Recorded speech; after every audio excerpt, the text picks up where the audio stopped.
Hallelujah. कितनी जानदार आवाज है आपकी। हालेलुया। अब देख रहा है कुछ बंदे हैं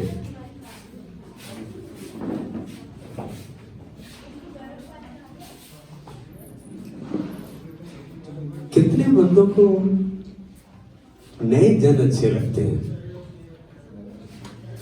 तो प्रार्थना करें। यहां पर नए जन अच्छे लगते हैं। आज अच्छा लगा अपना, गॉड ब्लेस यू बेटा। आज एक बात बोलूं, इतना आसान नहीं है यहां से खड़े होके बोलना, क्योंकि अपर्णा तो बोलती है, वहां नर्स है, कई बार डेमोन्स्ट्रेशन देती है, मेरे को दिमाग में आया। लेकिन प्रभु का धन्यवाद, इसने मैंने इससे पूछा और इसने कहा आज एक बात बोलो, कितने जन हाँ करके राजी है फास्टर को। अरे शुरू करोगे तो आप बढ़ोगे, बकरा कटेगा तो बटेगा।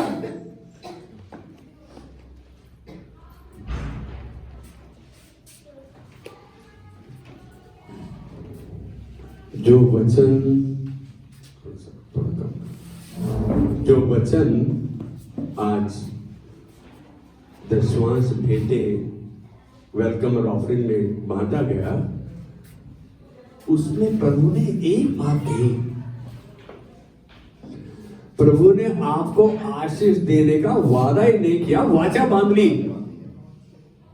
वाचा होती है जो प्रभु करेगा, वादा होता है जो हम दोनों मानेंगे तो पूरा होगा। यहां वादा किया पहले कि अपने सारी भेंटे दशवांश भंडार में लेकर आओ, ताकि मेरे भवन में भोजन वस्तु रहे। परमेश्वर आपके देने के द्वारा अपने भवन को मैं कहूंगा कि फला फूला रहता है। और फिर उसने कहा कि ऐसा करके मुझे परखो। हम बड़े आराम से बोले ऐसा करके मुझे परखो, देखो मैं काश के जरूर खोल कर तुम आशीष के पर बार बार करता हूं। नहीं नहीं नहीं नहीं नहीं नहीं नहीं। अब जैसे मैं बोल रहा हूं ध्यान से सुनो, ऐसा करके मुझे परखो, देखो मैं आकाश के झरोखे खोलकर तुम पर आशीष की अपरंपार बारिश करता हूं कि नहीं। एक कलीसिया में भाई था, बहन कह दूं, बोला पास्टर एक महीने तो दे दिया। मैं बोला बेटा इसमें लगातार बने रहना है। प्रभु ने साफ कहा यदि तुम मुझ में बने रहो, मेरी बातों में बने रहो, तो परमेश्वर कह रहा है कि मैं इतनी आशीष दूंगा। आप किस चीज को नहीं रख पाते पता है? बाढ़ को, बाढ़ आ जाती है ना, आग लग जाती है बिल्डिंग में। अभी हांगकांग में आग लगी, बिल्डिंग को आग लगी, बाढ़ आ जाए यहां पे तो बचोगे क्या? नूह के टाइम में हिमालय पर्वत की चोटी पर नूह का जहाज टिका था, मतलब उतनी ऊंची स्थान पे। आप देखो ये चोटियां कहां से बनी है, उतनी ऊंचाई पर। सब बंदे मर गए थे, खाली नूह, उसका परिवार और वो जानवर जो उस नाव में थे, उस शिप में थे, वो बचे। परमेश्वर नूह ने शिप बना दिया, ये कोई बड़ी बात नहीं हो गई, लेकिन नूह ने प्रभु का कहना माना, ये बड़ी बात थी। लोग उसको बोलते हैं बुढ़े का दिमाग से आ गया, वो पता है शराब पीकर नंगा घूमता था।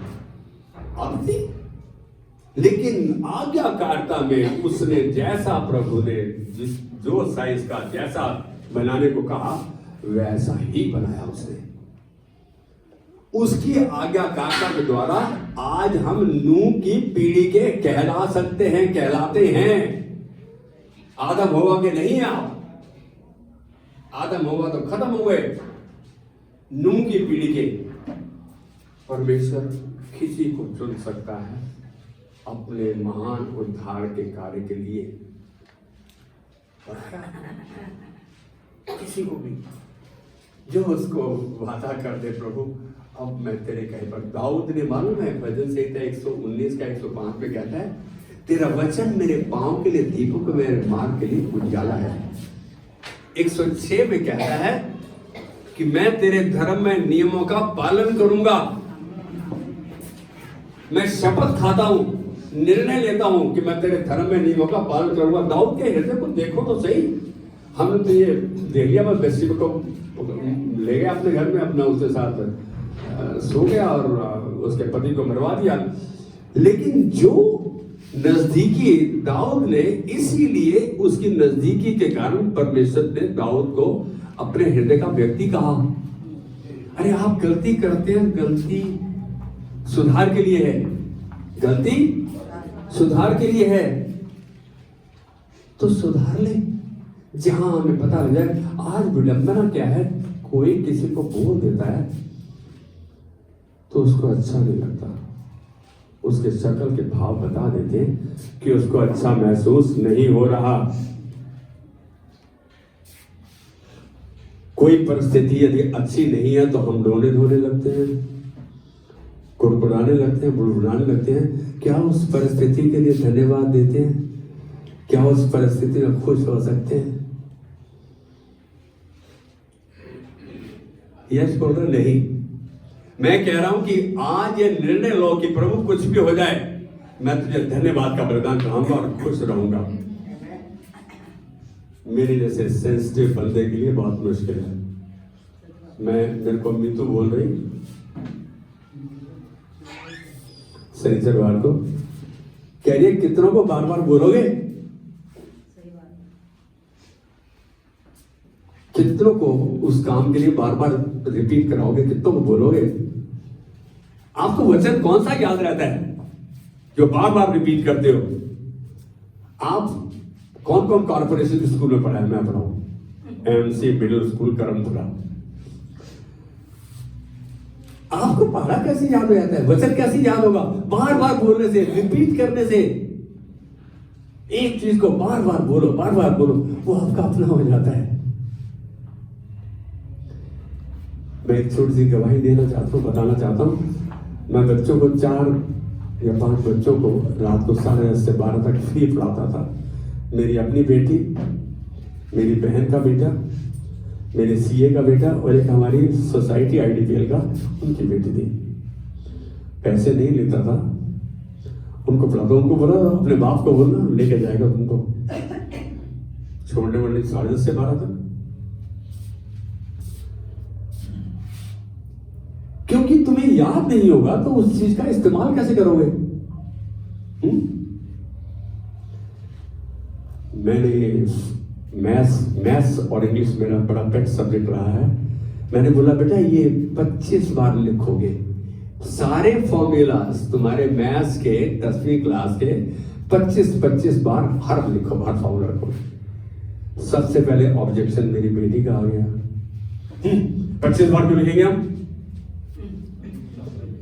मैं उस समय तो अभी तो थोड़ा सा ढल गया, मैंने कुछ नहीं कहा उसे। मेरे सीए का बेटा बोलता ओए पागल हो जाओगे इतनी बार लिखोगे तो। मेरी बहन का बेटा बड़ा आज्ञाकारी था, वो लड़की थी। मैं बोला बेटा पागल हो जाओगे या ठीक रहोगे उससे नहीं, कल रजिस्टर पे यदि नहीं लिखे तो आना नहीं और मैं तेरे बाप को बोल देगा। आप बोलता था पिताजी को नहीं, डैडी को नहीं, बोल देगा तेरे बाप को। सीए अपने दफ्तर में, मेरे लिए तुम मेरे शिष्य हो। यहाँ 12 बजे सब चले गए। मैंने अपनी बेटी को बोला ये तेरे मुंह से शब्द कैसे निकल गए हैं? खाल खींच के पंखे के तरह लटका दूंगा। इतना सख्त था मैं बोल रहा हूं। बड़ा बुरा लगा उस वक्त। मैंने बाकी बहनों के सामने कहा, मैं बोला तू लिखेगी 50 बार, तेरी समझ में आया? क्लास से उठा के बार भरवा दूंगा तुमको मैं, नहीं लिखेंगे। कितना बुरा लगा उसे, बोले सड़क भूल गई जैसे। लेकिन बहुत साल के बाद जब वो एक अच्छी टीचर बन गई मैथ्स की, एक दिन बात करे पापा एक बात बोलो यार, बड़ा बुरा लगा था जब आपने कहा था खाल उधड़ के पंखे के साथ लटका दूंगा। कहती ऐसा लगा कि एक घुसा मार दो बाप के मुंह पे। लेकिन उस दिन कह रहे पापा सच बताऊं अभी रात को 12 बजे नींद पूरी गहरी लगी हुई है और कोई पूछ रहे ये फॉर्मूला क्या है, कह रहे मुंह से वही निकलता है। आपने कम से कम 1000 से ज्यादा बार लिखवाया होगा एक एक फॉर्मूले को, और मुंह से बोल बोल के लिखना है। अरे कितनी बार वचन को बोलते हो तो 3 प्रक्रियाएं। आप पढ़ते हो, बोल के पढ़ते हो, सुनते हो, 3 चीजें। आंखें देख रही है, मुंह बोल रहा है, कान सुन रहे हैं, तो 3 प्रक्रियाएं पूरी हो रही है। आप करो तो सही। वचन कैसे याद रहेगा? पास्टर आपको याद रहता है, हाँ तो पास्टर बिल्कुल मनोज जैसा है, बिल्कुल देव जैसा है, बिल्कुल यश जैसा है, बिल्कुल विधि जैसा है, आप जैसा है। क्योंकि पास्टर कोशिश करता है अपनी पूरी, नहीं प्रभु जो मेरे को नहीं याद आ रहा मैं उसको बार बार बोलूंगा, बार बार सुनाऊंगा। मेरे बच्चे बोलते चुप रहो यार, कितनी बार बोलोगे ये वचन। आज यदि बिगर देखे भी आप बोल पा रहे हैं तो इसलिए कि आपने उसको रिपीट किया है, बार बार बोला है। अपने बच्चे को एक वचन याद कराना चाहते हो, बार बार उसको बोलो बोलो बोलो, फिर बोलो, एक बार फिर सुनो। ये आदत मीतू में है। वो मानित को पकड़ लेती थी ना, जब तक उनका मुर्गा नहीं बना देती थी ना, जब तक बिल्कुल करेक्ट नहीं सुना दिया, कार में छोड़ती थी। मगर इसकी जान लेगी क्या? बोलती है इसको जब याद हो जाएगा तो इसके मम्मा पापा भी इसको बोलते हुए देखेंगे, खड़े होंगे, खुश हो जाएंगे।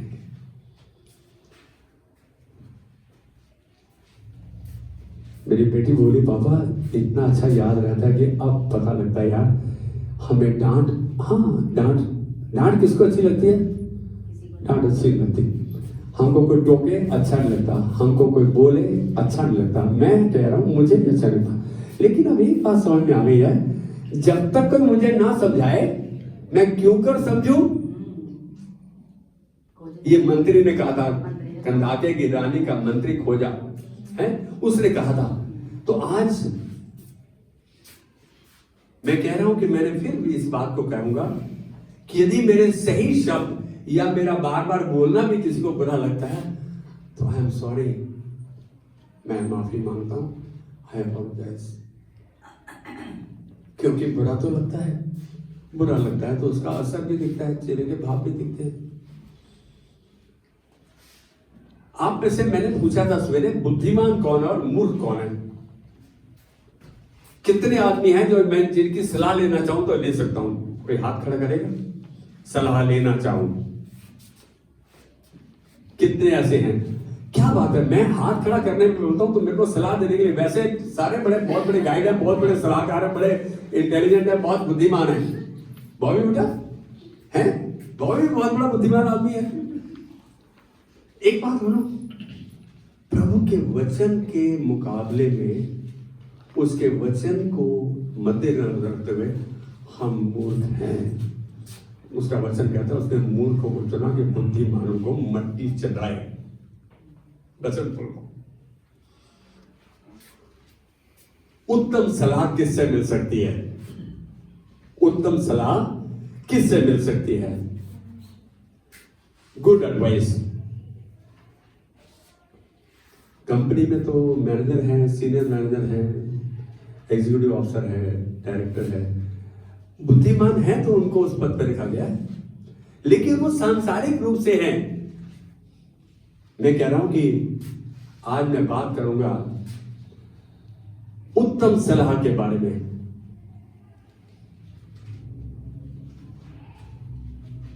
हम सबको जीवन में किसी न किसी परिस्थिति में, किसी न किसी समय, किसी न किसी की सलाह, मदद की जरूरत होती है।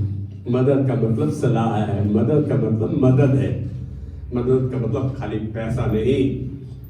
शादियों में कई बार देखा होगा, बुजुर्ग आदमी आया और सब उसके पैर को हाथ लगा रहे हैं, भाई पैरी बनो, पैर को हाथ लगा रहे हैं। क्यों? वो शख्स कुछ नहीं बोलता, जब समय आता है खाली तभी मुंह खोलता है। प्रभु का वचन आपके अंदर धरोहर है, एक सिक्योरिटी डिपॉजिट है आपके। मैं कह रहा हूं प्रचार हमेशा करो, लेकिन मुंह तब खोलो जब जरूरत है। हर समय प्रभु का वचन प्रचार कर रहा हूं मैं, अरे तुम्हारा चरित्र क्या है? अभी इस बात पे आऊंगा मैं। तो उत्तम सलाह के बारे में, उत्तम सलाह, उत्तम मशवरा काउंसिल के बारे में नीति वचन में बहुत कुछ कहा गया है। नीति वचन अच्छी पुस्तक है, बहुत अच्छी पुस्तक है, बहुत कुछ कहा गया है। नीति वचन 13:10। आज मैं तुमको चांस नहीं दूंगा बोलने का, ध्यान से सुनो। सुनना बेहतर है, बोलना बेहतर है?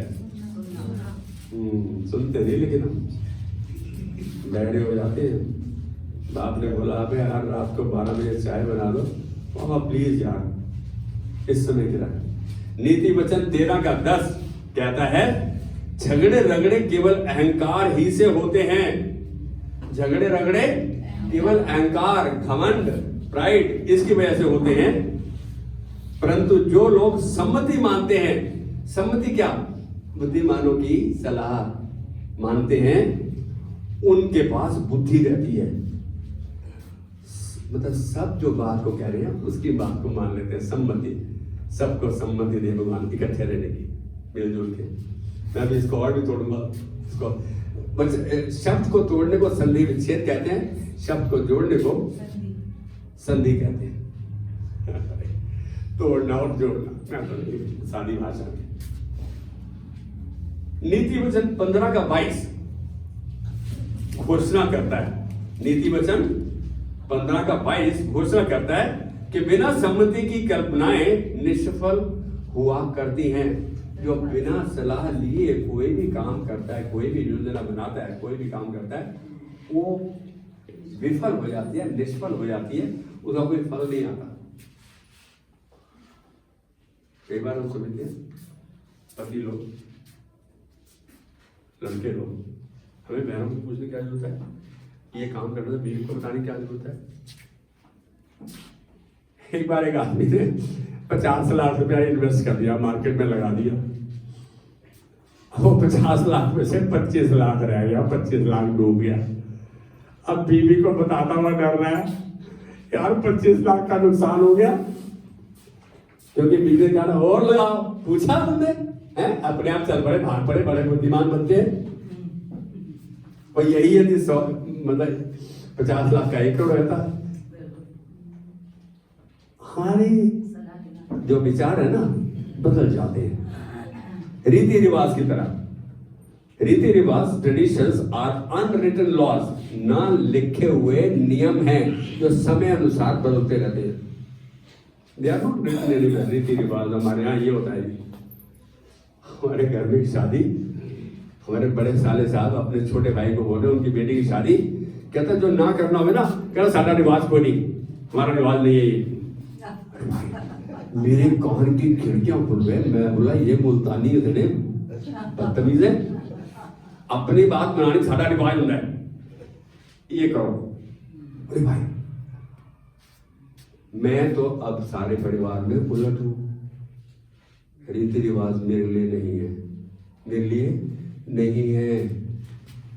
रीति रिवाज में क्यों पढ़ूं मैं? मेरी बात समझ रहे? भला कर सकता हूं, अच्छा कर सकता हूं तो जरूर करूं। यहां साफ कह रहा है कि बिना सम्मति की कल्पनाएं निष्फल हुआ करती हैं, परंतु बहुत से मंत्रियों की सम्मति से बात ठहरती है। खाली पास्टर फैसले ले ले या प्रेसिडेंट ले ले या सेक्रेटरी ले ले, नहीं भाई, मिलके फैसला ले, बातचीत करें, आओ आपस में वाद विवाद करें। बातचीत करते हैं तो परमेश्वर की उपस्थिति आती है। जहां 2 या 3 मेरे नाम से इकट्ठे होते हैं, वहां मैं उनके मध्य में रहता हूं। बड़ा जरूरी है, बड़ा अच्छा लगता है। कितनी बार कई काम पत्नी के किए बताए बिना करता है तुम? बहुत काम कर लेता नहीं, पूछ रहा हूं, कर दे। इसको पूछने की क्या जरूरत है? इसका पैसा थोड़ी है, उसका थोड़ी है, मैं क्यों पूछूं? मैं इसे जानता हूं। आज हम सब अपने आप में बुद्धिमान हैं, लेकिन प्रभु की नजर से कितने बुद्धिमान है ये तो देखें। ये कह रहा है कि बिना मेल जोल के डिस्कस करने के कोई काम फलवंत नहीं होता। नीति वचन 20:5 मनुष्य के मन की युक्तियां अथाह हैं, बहुत हैं। मनुष्य के दिमाग में बड़े प्लान है, बहुत तेरेगी। युक्तियां बहुत अथाह है, बहुत है। तो भी समझ वाला मनुष्य उसको निकाल लेता है। समझ वाला, ये समझ वाला कौन है? कोई बताएगा मुझको? तो भी समझ वाला मनुष्य उसको निकाल लेता है, उस युक्ति को निकाल लेता है। कौन है समझ वाला? जिसके पास प्रभु का वचन है, प्रभु का वचन उसको उसका उत्तर निकाल के दे दिया, उस समय उसके काम में आएगा। समझ वाला, समझदार केवल एक है, यीशु मसीह प्रभु का वचन। मुझे मेरे आत्मिक अगुवे ने एक बात कही, जो कुछ जीवन में करेगा परमेश्वर को पूरी आज्ञाकारिता मानकर कर। मेरे को मेरे अगुवे ने, मेरे से उम्र में छोटा और बड़े पासवान है, अच्छे पासवान है, जो कुछ करे पूरी आज्ञाकारिता से करना परमेश्वर की, परमेश्वर के प्रति आज्ञाकारी होकर। मैं एक बार फिर बोल रहा हूं, करे जो कुछ जीवन में करो परमेश्वर को पूरी आज्ञाकारिता मानकर करो। इसका मतलब जो कुछ करो उसके वचन को सामने रखकर करो। आपको तो अच्छा पता है कि यहोशू को यही बात परमेश्वर ने कही थी कि व्यवस्था की ये पुस्तक 1:8 में, यहोशू 1:8 में, व्यवस्था की ये पुस्तक तेरे चित्त से क्या ना पाए? गुजरने, उतरने, व्यवस्था की ये पुस्तक तेरे चित्त से उतरने ना पाए, मतलब जाने ना पाए, निकल है। दिन रात इसी में मनन करना, जो कुछ करे इसकी चौकसी करते हुए करना। ऐसा करने से तेरे सब काम सफल होंगे और तू प्रभावशाली ठहरेगा। क्या मैंने तुझको आज्ञा ना दी थी? याद बांध कर दृढ़ हो जा, भय ना खा, तेरा मन कच्चा ना हो, क्योंकि जहां जहां तू जाएगा वहां वहां तेरा परमेश्वर यहोवा तेरे संग रहेगा। वचन को ध्यान में रखते हुए करे। कितना अच्छा लगता है जब वचन हमारा मार्गदर्शन। तो दाऊद तो इस बात को बोल रहा है, तेरा वचन मेरे पाँव के लिए दीपक और मेरी मार्ग के लिए उजियाला है। लेकिन कहाँ है जब हम अटक जाते हैं, जब हमारी सुई कंपास की अटक जाती है, उस समय हमें कुछ नहीं सोचता, अबे क्या मेरे को कैसे बोल दिया इसने है, अबे इसको तो देख लूंगा मैं। आज के बाद झगड़े शुरू हो जाते हैं जब हम ऐसी बात में आ जाते हैं। यह बात जीवन में घर के कोने का पत्थर की सी बन गई है। मेरे घर के कोने का पत्थर कौन सा होता है? जिस पर बिल्डिंग टिकी है, पिलर, कोने का पत्थर। कोने पे पिलर होते हैं ना बिल्डिंग के, कोने कॉर्नर स्टोन यीशु मसीह को बोला गया, उसको कॉर्नर स्टोन बोला गया। मतलब मैं कहूंगा कि घर आपका बना हुआ है, उसका कोना, वो मतलब कॉर्नर स्टोन, वो जो पिलर है, वो जो आपकी फाउंडेशन है, वो बन जाता है। यह बात हमें चेताती है, बताती है और याद दिलाती है कि सबसे उत्तम शिक्षा, ज्ञान, सलाह केवल प्रभु वचन द्वारा ही मिलती है, प्राप्त होती है। सबसे उत्तम शिक्षा, ज्ञान प्रभु के वचन के द्वारा ही मिलता है। कितनी बार हम फंस जाते हैं? क्या उस समय हम पहले प्रभु के पास आते हैं, उसके वचन के पास आते हैं कि देखूं मैं प्रभु क्या कह रहा है। अरे पास्टर को बात करके देख लो, पास्टर को पूछ के देख लो, पास्टर बोलते मैं कल बताऊंगा। पास्टर को पूछा, पास्टर बताएंगे, पास्टर ने कहा नहीं बताऊंगा, मैं थोड़ी देर में बताऊंगा। भाई आप क्या समझते हैं पास्टर मास्टर कंप्यूटर है? पास्टर को सब कुछ पता हो या आप सब में किसी को सब कुछ पता हो, ये जरूरी नहीं। हाँ, प्रभु ने यहां खड़ा किया है तो अपने परिवार की जरूरत के लिए परमेश्वर उतना भंडार देता है जिससे आप सेवकाई कर सकते हैं। याकूब 1:17, आपके पास हर बंदा, हर शख्स जो यहां बैठा है, उसके पास एक खास दान है, खास वरदान है। पता है? हमें पता ही नहीं है। याकूब 1:17 बोलता है, इस बात को पक्का करता है जो मैंने अभी कही कि उसका वचन ही उत्तम है। कहता है हर एक अच्छा वरदान और हर एक उत्तम दान ऊपर ही से है और ज्योतियों के पिता की ओर से मिलता है, परमेश्वर की ओर से मिलता है, जिसमें ना तो कोई परिवर्तन हो सकता है, ना अदल बदल के कारण छाया पड़ सकती है। जो दान परमेश्वर ने दिया ना वो उसकी महिमा के लिए इस्तेमाल होगा। हम अपने आप कहें प्रभु मैं यहां उपलब्ध हूं, अपने हाथ खड़े करके समर्पित करके जब चाहे जहां चाहे मुझे इस्तेमाल कर। आप कहोगे तो वो इस्तेमाल करेगा, क्योंकि आप अपने आप को उपलब्ध करा रहे हो, आप अपने आप को अवेलेबल करा रहे हो। वो तब इस्तेमाल करेगा जब आप कहोगे प्रभु मैं यहां हूं। जब मैं किसी की बात सुन लूंगा तो समझ लूंगा तो कर लूंगा। हर उत्तम दान परमेश्वर की ओर से आता है। हमको जिस दिन तनख्वाह मिलती है, पासबुक में या अकाउंट में पैसे आ जाते हैं, अरे मां पैसे आ गए, सैलरी आ गई, आज आया नहीं तो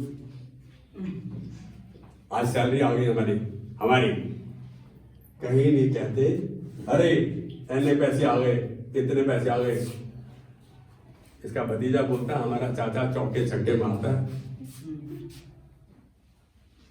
आज एक बात बोलो, हर चीज का समय है। परमेश्वर ने हर एक को दान दिया है, यदि हम उस दान का इस्तेमाल करेंगे तो ही होगा। यदि हम इच्छुक हैं तो ही होगा। इच्छुक ही नहीं है कुछ करने के लिए। मैंने अपनी बेटियों को बोल दिया, हम सेंट थॉमस स्कूल में मिलते थे, कुर्सी साफ करो। पापा प्लीज यार, मतलब पास्टर की बेटी है ना, कुर्सी को साफ करेंगे, तुम्हारा बाप शुरू कर देगा साफ करना, करो। मैंने कपड़ा उठा लिया, मार लिया, मेरे हाथ से ले लिया, उतने में उनके हाथ से किसी ने ले लिया। मैं बोला शुरू कर दो, कोई और ले लेगा। दान लेना चाहता है कोई, कैसे लेगा? आप उसको सिखाओगे, बताओगे। मैं गन्नू को आज एक छोटी सी जिम्मेदारी दे रहा हूं और मुझे पक्का है गन्नू जब जिस चीज के लिए हाँ करता है तो कर देता है, करता है, कोशिश करता है पूरी। और मैंने रात को सोचा था कि ये जिम्मेदारी गन्नू को दूंगा। अब मैं सबके सामने बोलूं गन्नू अगले हफ्ते से जो कम्युनियन की रोटी है, परोठी है, ये तू बनाएगा। जब तक तेरे पास कोई समस्या नहीं आती, जिस दिन कभी ऐसा लगता है कि तुम मेरे को हल्का सा बता देगा पास्टर अगले हफ्ते पे नहीं हो। आज एक बात बोलूं, अरे नहीं भैया तो ये है ना, एक परिवार सेवा का मौका कहां मिल रहा है। मैं आज बताऊं, आज मेरे पिछली बार कम्युनियन की रोटी बनानी थी, मैंने अपनी चपातियां बना ली और कम्युनियन की रोटी नहीं बनाई, अरे बाद में बनाई। आज तो सबसे पहले कम्युनियन की। पता है क्या है, हमको अपना ख्याल तो है, प्रभु के प्रति हमारी जिम्मेदारी क्या है, हमारी वफादारी क्या है। मिसेस राजन सालों साल कम्युनियन का जूस और कम्युनियन की रोटी वो लाई है इस चर्च कलीसिया में, वो उन्होंने ये जिम्मेदारी ली। अरे बात बोलो, आप परमेश्वर के साथ सहकर्मी हो जाते हो जब आप जिम्मेदारी लेते हो। आज प्रभु का धन्यवाद देंगे, हमारे जो जिम्मेदारी लेने को तैयार है, जिन्होंने हाँ कहा है। अरे वो सब पिलर हैं चर्च के, फाउंडेशन है, खंबे हैं जो बड़े हैं। मैं आनंद जी को बोलता, मेरे को बोलते हैं पास्टर तो तू है ना, मतलब बेटे की तरह था। बोलते जो पास्टर का काम है वो मैं नहीं देखेगा, पास्टर तो पास्टर देखेगा, लेकिन बाकी काम जो मैं देख रहा है। मैं बोला आप जो एल्डर्स होते हैं, एल्डर्स बड़े, वो कलीसिया के खंबे होते हैं जिन पर कलीसिया टिकी होती है। ये पिलर्स है, पिलर्स जिनके ऊपर पूरी छत टिकी होती है। मैं बोला आप गलत भी कहोगे तो मैं आपको हाँ कह दूंगा एक बार, शायद 2, 3, 4 दिन के बाद प्रार्थना करने के बाद आपके पास फिर आ जाऊं, बोलो सर ये ऐसा कर लेंगे तो कैसा है। हम बड़ों का इस्तेमाल करें, बड़े यदि डांटे बार बार चिताएं, याद दिलाएं, हम उन पर कोशिश करें उनकी बात को माने और सह लें। मेरी बात समझ रहे हैं? मैं बॉबी के दादा को देखा है, कितने साल के थे? 108 साल के। एक घर से इसके पास आया करते थे, अपने छोटे बेटे के पास, इसके पास से, और इसकी बीवी को बोलते हैं, बेटी भूमि मेरे को दूध दे। 107-8 साल में, भाई अंदाजा लगाओ कितना प्यार करता था इससे। मैंने पहली बार इसको रोते देखा जब इसका दादा मरा। यार क्या हम प्रभु से प्यार करते हैं? वो तो इतना प्यार करता है कि हमारी सोच के बाहर है। मैं यह कह रहा हूं कि पहला राजा 22:5 में राजा यहोशापात ऐसी परिस्थिति में फंस गया कि उसको मालूम पड़ गया चारों तरफ से तेरे पर हमला होने वाला है। अब उसने आंका, उसने देखा कि भाई हमारे पास कितनी आर्मी है, तो उसने देखा बहुत नहीं है,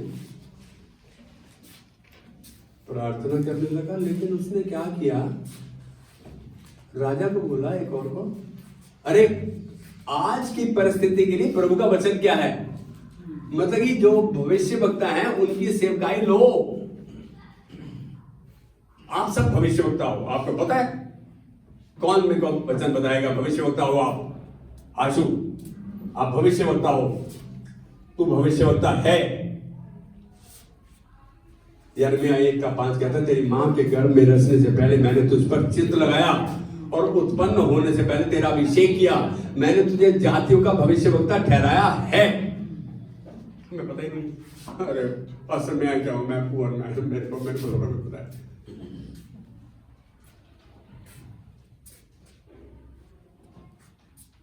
मालूम पड़ गया मेरी बेटी को कि मैं किसको कह रहा हूं, किसको कह रहा हूं मैं। कोई बात नहीं, समझ गई है, बस उतना बहुत है। उसने उसको कहा कि भाई परमेश्वर का वचन क्या है, what is the word of God. कहता है आज यहोवा की इच्छा को मालूम करो, कर लो। यहोशापात ने कहा, उसने बोला तुम लड़ाई करो, परमेश्वर तुम्हारी तरफ से लड़ेगा। लड़ाई किसकी है? परमेश्वर की, आपकी नहीं है। हम तो ऐसे ही खुंदक खाते रहते हैं, गुस्सा कर लेते हैं, अरे तू मेरे को क्या कर दो, देख मैं ये कर दूंगा वो कर दूंगा। हम आपस में मिलजुल कर रहे। कभी कोई ऐसा मुद्दा आ गया है तो बैठ के बात कर ले, क्या फायदा मतभेद का। परमेश्वर ने तेरे से सदा के जीवन की आशीष ठहराया है 133:3 में। आओ, क्या ही धन्य है पुरुष। क्या है वचन 133:1? लेजी बहन, क्या ही धन्य है, अरे जो क्या ही मनोहर, और क्या देखो क्या ही मनोहर बात है जहां भाई लोग आपस में मिले रहे। देखा एकदम कई बार नहीं निकलता, वो अटक जाता है क्योंकि रास्ते में कई अड़चने हैं। हमारा दिमाग सबसे बड़ी अड़चन है। तो यहोशापात ने जब कहा भाई बुद्धि का वचन, ट्रूथ, सच्चाई को खोजो, क्या है आज का वचन, भविष्य वक्ता को बोलो। भविष्य वक्ता को बुलाया गया, पूछा गया। कहता है राजा बोलता है मैं इससे क्यों पूछूं, कह रहा है हमेशा उल्टा ही बोलता है मेरे बारे में। अब राजा सोचता है कि भविष्य वक्ता उसके बारे में वो बोले तो राजा खुश हो जाए, लेकिन भविष्य वक्ता वो है भाई तेरे को बुरा लग रहा है। इसीलिए एलिया जो है ना, राजा के महल में नहीं रहता था, झुग्गी में रहता था, झोपड़ी में। भविष्य वक्ता अपने आप को अशुद्ध नहीं करता था उसके खाने और उसके दाखर से ना, बिल्कुल। तो यहां क्या चीज, सच्चाई को, उसके वचन को खोजा गया। यहोशापात ने कहा और यहोशापात ने जीत गया। यशायाह 28:29, यह भी सेनाओं की यहोवा की ओर से नियुक्त हुआ है, वह अद्भुत युक्ति वाला और महाबुद्धिमान है। प्रभु का वचन प्रभु के द्वारा नियुक्त किया गया है, प्रभु के द्वारा रचा गया है, प्रभु के द्वारा भेजा गया है। और यीशु ने जो बोला वो प्रभु का वचन बोला, और वो प्रभु का वचन यीशु है। यूहन्ना 1:1 में साफ बोला। कई बार परमेश्वर हमारी अगुवाई करता है कि हम दूसरों की सलाह लें।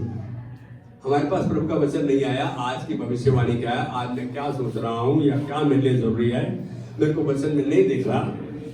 कई बार हमारी परमेश्वर अगुवाई करता है कि हम एक दूसरे की सलाह लें। जब ऐसा होने देता है तो ऐसे में हम उस व्यक्ति के चरित्र, जीवन के चाल चलन व उसके व्यवहार को देखे भाले, उससे पूछने से पहले, सलाह लेने से पहले उस व्यक्ति के बारे में जान ले। मेरी बात को समझ रहे? जिससे मैं सलाह लेने जा रहा हूं, ये तो देख लूं क्या वो खुद ठीक है चरित्र का, खुद ही बेईमान है, खुद ही चोर है, क्या करेगा वो? जैसे नीति वचन 9:10 कहता है कि परमेश्वर का भय बुद्धि की शुरुआत है। क्या बात है! Fear of the Lord is beginning of the wisdom. परमेश्वर का भय, भय कौन खाता है? जो उसके वचन को जानता है, जो उसके वचन को समझता है। यह हमें आगाह करता है कि जिसकी हम सलाह ले रहे हैं उसका परमेश्वर के साथ रिश्ता कैसा है। एक बात बोलूं, हमें जो बंदा पहला मिल जाता है तो मेरी प्रार्थना कर, ठीक है, कोई बात नहीं, लेकिन मैं एक बात कह रहा हूं, जिससे हम सलाह लेने जा रहे हैं ये तो देखभाल ले उसका प्रभु के साथ रिश्ता कैसा है। कैसी सलाह देगा? खुद ही संसारी है, क्या सलाह देगा? उसका जीवन आत्मिक और नैतिक तौर पर कैसा रहा है बीते सालों में और अब कैसा है। आप सलाह ले रहे हो जिससे आपका आने वाला समय, आज भविष्य, आपका परिवार टूट जाएगा, बिखर जाएगा यदि वो ठीक नहीं है तो। मेरी बात समझ रहे हैं? खास तौर से जब ऐसा निर्णय आपके परिवार व आपके भविष्य पर असर डालता हो, सोच समझकर किसी से बोलो। सलाह लेनी है तो ये चीजें ध्यान से देखो कि उसका सच में प्रभु के साथ रिश्ता कैसा है, ठीक है, वो अभी कैसा है।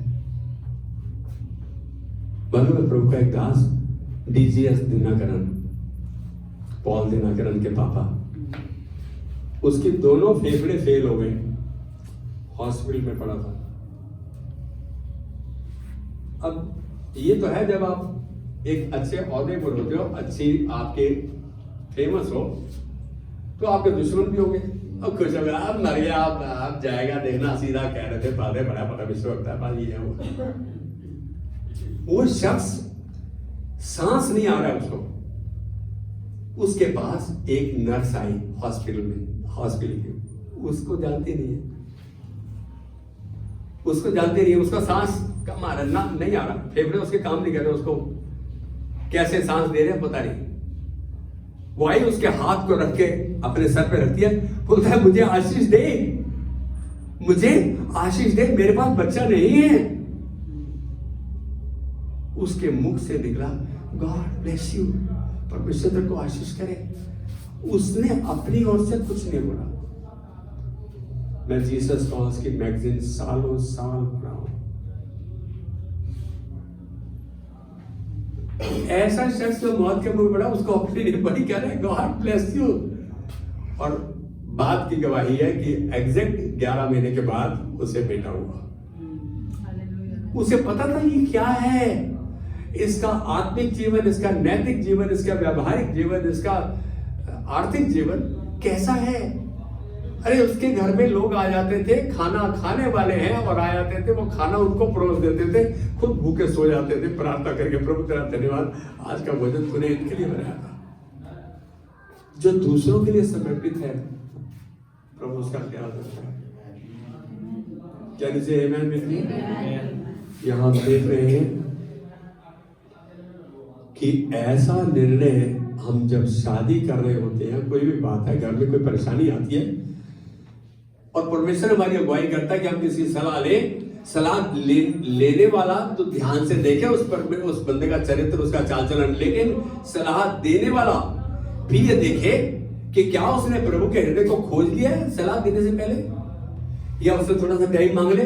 बेटा शाम को उसने बोल दिया मैं आ जाऊंगा, ये मुद्दा है। शाम तक प्रभु का वचन खोजे, प्रभु ये कहाँ है, इसका समाधान मैं उस बच्चे को बताऊं तो क्या बताऊं। बहुत जरूरी है सोच समझ के कदम उठाना, प्रभु के वचन को ध्यान में रखते हुए उठाना, प्रभु के चरित्र को देखते हुए कि उसने कठिन परिस्थितियों में कैसे कदम उठाए। याद रखो, केवल परमेश्वर का वचन ही आपके जीवन में अटल सलाहकार है। परमेश्वर का वचन, यदि परमेश्वर का दास आपको सलाह दे रहा है तो उसको वचन के साथ तोलो। क्या वो वचन में लिखा है? जरूरी है।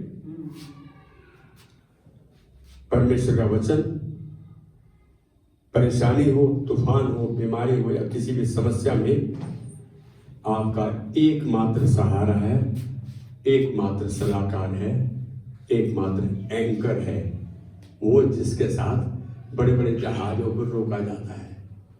आमीन। क्या हम अपनी आंखें बंद कर सकते हैं? प्रभु आज हम जीवन की रेस में हैं, चाल में हैं और जीवन जी रहे हैं। समस्याओं से तूने कहा कि जब तुम नाना प्रकार की परीक्षाओं में पढ़ो तो उसे आनंद की बात समझो। प्रभु ऐसा नहीं कर पा रहे, लेकिन आज हम इस बात को अंगीकार करते हैं कि हमें एक दूसरे की जरूरत है। इसीलिए तूने परिवार की नहीं बनाया, इसीलिए झुंड की नहीं बनाया, ताकि हम एक दूसरे के साथ आत्मिक रूप से, व्यवहारिक रूप से, आर्थिक रूप से, शारीरिक रूप से एक दूसरे के साथ खड़े रहें। आज हमें प्रभु सबसे उत्तम बात कि हमें तेरी जरूरत है कि हम तेरे वचन को अपने हृदय में घर करते जाएं, ताकि हम तेरे विरुद्ध पाप न करें। तेरा वचन सच में दाऊद की तरह हमारे मार्ग के लिए उजियाला है। आज इस परिवार को यीशु मसीह के नाम में आशीषित करते हैं कि प्रभु तेरा वचन इनके हृदय में घर करेगा और ये तेरी महिमा में चलेंगे और तेरी महिमा को देखेंगे। तेरे आज्ञाकारी होते हुए प्रभु तेरे हाथ में अच्छे औजार की तरह भरे रहेंगे। धन्यवाद इस विनती को सुनने के लिए। आदर महिमा प्रशंसा तुझको देते हैं यीशु मसीह के नाम में। आमीन। आमीन। आशु के पास